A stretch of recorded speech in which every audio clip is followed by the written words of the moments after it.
Abrelo, Abrelo, Abrelo, Abrelo. ያው እንዴት ናችሁልኝ? ሁሉ ሰላም፣ ሁሉ መልካም፣ ሁሉ ፒስ። እኔ እግዚአብሔር ይመስገን በጣም ደህና ነኝ። እናንተም በያላችሁበት ሰላም ሁኑልኝ። የማታውቁኝ ካላችሁ አብሬሎ ባላለሁ። በዚህ ቻናል ላይም ምርጥ የቴክኖሎጂ ወሬዎችን እንዲሁም እናንተን ዘና ሊያደርጉ የሚችሉ ነገሮችን በተጨማሪም ምርጥ ሲኒማቲክ ቭሎጎችን በዚህ ቻናል ላይ ታገኛላችሁ። ሰብስክራይብ ያላረጋችሁ ካላችሁ ከታች ሰብስክራይብ አድርጉ። ከዛም የደወል ምልክቷን ንኳትና የዚህ ቤተሰብ አካል ሆናችሁ ፈታ ማለት ትችላላችሁ። ዛሬም በጣም ምርጥ የሆነ ቪዲዮ ይዤላችሁ መጥቻለሁ።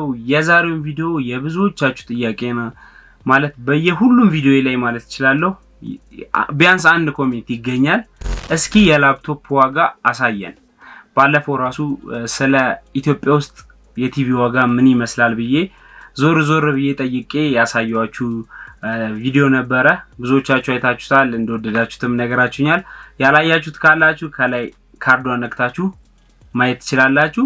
እና በዛ ቪዲዮ ላይ ራሱ በጣም ብዙ ኮሜንቱ ላፕቶፕ ማሳየን ነው። እና ዛሬም በዚህ ጥያቄ መሰረት 6 ላፕቶፖች አሳያችኋለሁ። 6 በጣም በጀትድ የሚባሉ በጣም ርካሽ የሆኑ ላፕቶፖች ናቸው። እነዚህ ላፕቶፖች ለማን ነው የሚጠቅሙት፣ ለምን ስራ ይውላሉ የሚለውንም አብሬ ነግራችኋለሁ። ብቻ እንደምትወዷቸው ተስፋ አረጋለሁ። ዛሬ ማሳያችሁ ላፕቶፖች እንደነገርኳችሁ በጣም ርካሾች ናቸው። እነዚህም ላፕቶፖች ለማን ነው የሚሆኑት? አንደኛ በቃ ወደ ላፕቶፕ ለመጀመሪያ ጊዜ የምትገዙ ሰዎች በቃ ላፕቶፕን አጠቃቀሙን ለማወቅ እንዲሁም ተማሪዎችም ከሆናችሁ ለብዙዎቻችሁ ይሆናል። ማለት በቃ ብዙ ግራፊክስ ካርድ ምናምን የሌላቸው ናቸው። ለተለያየ ለምትፈልጓቸው ስራ ይሆናሉ። ተማሪ ኦንላይን ኮርስ የምትወስዱ ሰዎች ካላችሁ ቪዲዮዎቹን በቀላሉ የምታዩባቸው ላፕቶፖች ናቸው። በጣም ቀላሎች ናቸው። ተማሪዎችም የዩኒቨርሲቲም ተማሪዎች ልትሆኑ ይችላላችሁ።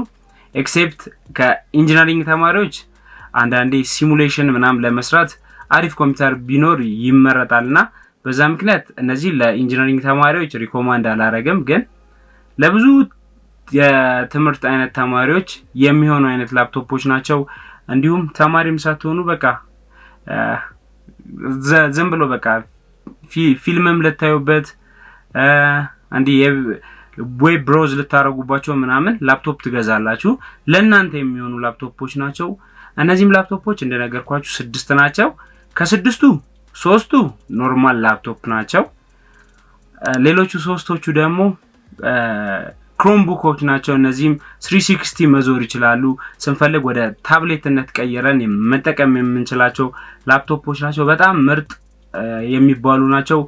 አማዞን ላይም ምን ላይም በቃ ቤስት ሴለሮች የሆኑ 6 ላፕቶፖች በአጠቃላይ አሳያችኋለሁ። እንደምትወዷቸው ተስፋ አረጋለሁ። እንደተለመደው ቪዲዮ ላይክ ማድረጋችሁን አትርሱ።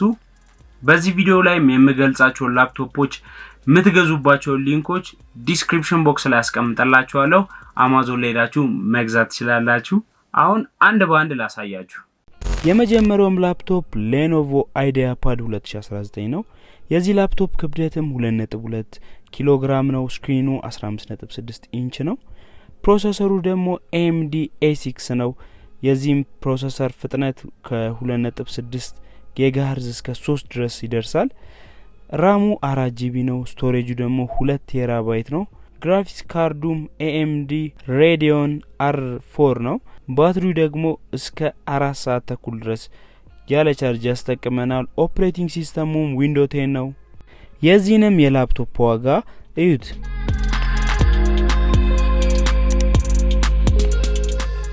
ሁለተኛውም ላፕቶፕ ዴል ኢንስፓይሮ 153000 ይባላል።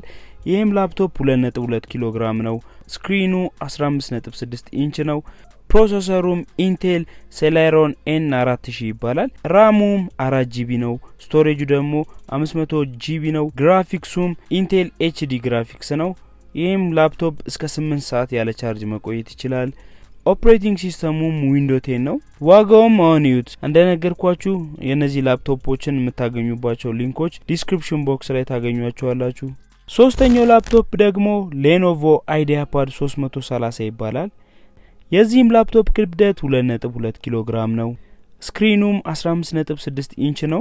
ፕሮሰሰሩም ኢንቴል ፔንቲየም N5000 ኳድ ኮር ነው። ፍጥነቱም ደግሞ 1.1 ጊጋሄርዝ ነው። ግን ቱርቦ ቡስት ስላለው እስከ 2.7 ጊጋሄርዝ ድረስ መፍጠን ይችላል። ራሙም 8GB ነው። ስቶሬጁ 1 ቴራባይት ነው። ግራፊክስ ካርዱም ኢንቴል HD ነው። ይሄም ላፕቶፕ እስከ 6 ሰዓት ድረስ ያለ ቻርጅ መቆየት የሚችል ነው። ኦፕሬቲንግ ሲስተሙ ዊንዶው 10 ነው። የዚህንም የላፕቶፕ ዋጋ እዩት። አሁን ደግሞ ቅድም እንደነገርኳችሁ ዛሬ ማሳያችሁ 3 ላፕቶፖችና 3 ደግሞ ክሮምቡክ ናቸው። እነዚህ ክሮምቡኮች ስንፈልግ ወደ ላፕቶፕነት ስንፈልግ ደግሞ ወደ ታብሌትነት የምንቀየራቸው ናቸው። የመጀመሪያውም ክሮምቡክ ላፕቶፕ የሆነው ሌኖቮ ክሮምቡክ C330 የሚባለው ላፕቶፕ ነው። ይሄም ክብደቱ 1.2 ኪሎ ግራም ነው። ስክሪኑ 11.6 ኢንች ነው። ፕሮሰሰሩም ሚዲያቴክ MT8173 የሚባል ፕሮሰሰር ነው። ራሙም 4GB ነው። ስቶሬጁ ደግሞ 64GB ነው። ኦፕሬቲንግ ሲስተሙም ክሮም OS ነው። የዚህንም የላፕቶፕ ዋጋ እዩት። ሁለተኛውም ክሮምቡክ ኤሰር ክሮምቡክ R11 ኮንቨርተብል ነው የሚባለው። ይሄም ላፕቶፕ 1.2 ኪሎ ግራም ነው። ስክሪኑም 11.6 ኢንች ነው። ፕሮሰሰሩም ኢንቴል ሴላሮን N3150 ነው። ኳድ ኮር ፕሮሰሰር ነው ያለው። 1.6 ጊጋሄርዝ ፍጥነት አለው። ቱርቦ ቡስት ስላለው እስከ 2.08 ጊጋሄርዝ ድረስ ይፈጥንልናል። ራሙም 4GB ነው። ስቶሬጁ ደግሞ 32GB ነው። ኦፕሬቲንግ ሲስተሙም ክሮም OS ነው። የዚህም ላፕቶፕ ዋጋ እዩት። የመጨረሻው ክሮምቡክ ደግሞ ሌኖቮ N23 2-in-1 ኮንቨርተብል ክሮምቡክ ነው። የዚህም ላፕቶፕ ክብደት 1.2 ኪሎ ግራም ነው። ስክሪኑ ደግሞ 11.6 ኢንች ነው። ፕሮሰሰሩም ኢንቴል ሴላሮን እስከ 1.6 ጊጋሄርዝ የሚፈጠን ፕሮሰሰር ነው። ራሙም 4GB ነው። ስቶሬጁም 32GB ነው። ኦፕሬቲንግ ሲስተሙም ክሮም OS ነው። የዚህም የላፕቶፕ ዋጋ እዩት። እንደነገርኳችሁ እነዚህ ላፕቶፖች ከአማዞን ልትገዙባቸው የምትችሉበትን ሊንኮች ከታች ዲስክሪፕሽን ቦክስ ላይ አስቀምጬላችኋለሁ። ከዛ መጠቀም ትችላላችሁ። ውድ አብሬሎች ቤተሰቦች ላፕቶፖቹ እንደተመቻችሁ ተስፋ አደርጋለሁ እና ኢትዮጵያ ውስጥ ጠይቃችሁ ነበር። ኢትዮጵያ ውስጥ የላፕቶፕ ዋጋ እንዴት ነው ላክልን ቪዲዮ ሰራለን ምናምን ብላችሁ ነበር እና ኢትዮጵያ ውስጥ ያለውን የላፕቶፕ ዋጋ ቪዲዮ ለመስራት አስቤ ነበር። ነገር ግን በጣም ሲበዛ ውድ ነው ማለት ቪዲዮ ራሱ እስካልሰራ ነው የተሳቀኩት። በጣም የሚጠሩት ፍራንክ በጣም የሌለው ነው። እኔ አማዞን ላይ ማየው ዋጋና እዚህ ማየው ዋጋ በቃ ፍጹም የተለያየ ነው። አላቅም የቀረጥ የሚከፍሉት ውድ ሊሆን ይችላል። አላቅም ብትችሉ ኢትዮጵያ ውስጥም ከሆናችሁ ውጪም ካላችሁ ከውጪ ገዝታችሁ ብትመጡ በቃ እኔ እመርጣለሁ። ምክንያቱም በቃ አይገናኝም ዋጋዎቹ ምንም ትልቅ ስፔክ ሳይኖረው በጣም ውድ ነው። 10 ምናምን 20 ምናምን ሺህ ሲባል በጣም ነው ለጆሮ ራሱ ይከብዳል ማለት። ተሳቀኩ የሆነ ጊዜ ቪዲዮ ለመስራት መረጃ ለመሰብሰብ ሄጄ ነበር በተለያዩ የኮምፒውተር መሸጫ ቤቶች እና የላፕቶፕ ዋጋ በቃ የሚጠሩላችሁ ዋጋ የሌለ በጣም ውድ ነው። በጣም ሲበዛ ውድ ነው። የመግዛት አላማ ያላችሁ ኢትዮጵያ ውስጥ ከሆናችሁ ከውጪ አስመጡ። ከውጪም ያላችሁ ሰዎች ደግሞ ስትመጡ ይዛችሁ ነው። ከፈለጋችሁ እዚህ አትርፋችሁ ልትሸጡ ትችላላችሁ ላፕቶፖቹን የምታመጧቸውን እንጂ በቃ አይገናኝም ዋጋቸው። እዚህ ያለው በጣም ውድ ነው። ኢትዮጵያ ውስጥ የላፕቶፕ ዋጋ ውድ ነው። ምክንያቱ ግን አልገባኝም። ውድ የአብሬሎ ኤችዲ ቤተሰቦች ላፕቶፖቹ እንደተመቻችሁ ተስፋ አደርጋለሁ። እነዚህንም ላፕቶፖች እንደነገርኳችሁ የምትገዙባቸው ሊንኮች ከታች ዲስክሪፕሽን ቦክስ ላይ አስቀምጥላችኋለሁ። ኢትዮጵያ ውስጥ ሆናችሁ ብዙ ሰዎች አማዞን ላይ እንዴት ነው እቃ መግዛት የምንችለው ብላችሁ ጠይቃችሁኛል። በሚቀጥለው ቪዲዮ ላይ እንዴት መግዛት እንደምትችሉ አሳያችኋለሁ። ከኢትዮጵያ ሆነን አማዞን ላይ መግዛት እንችላለን አንችልም የሚለውን በሚቀጥለው ቪዲዮ አሳያችኋለሁ። የዛሬው ቪዲዮ ከተመቻችሁ ሁላችሁም ላይክ አድርጉ። ሰብስክራይብ ያላረጋችሁ ካላችሁ ሰብስክራይብ አድርጉ። ጥያቄ ምናምን ካላችሁ ኮሜንት ላይ ጻፉልኝ በሌላ በአሪፍ ቪዲዮ እስከምንገናኝ ሰላም ሁኑልኝ ሰላማችሁ ይብዛ ይመቻችሁ ፈታ በሉ ቻው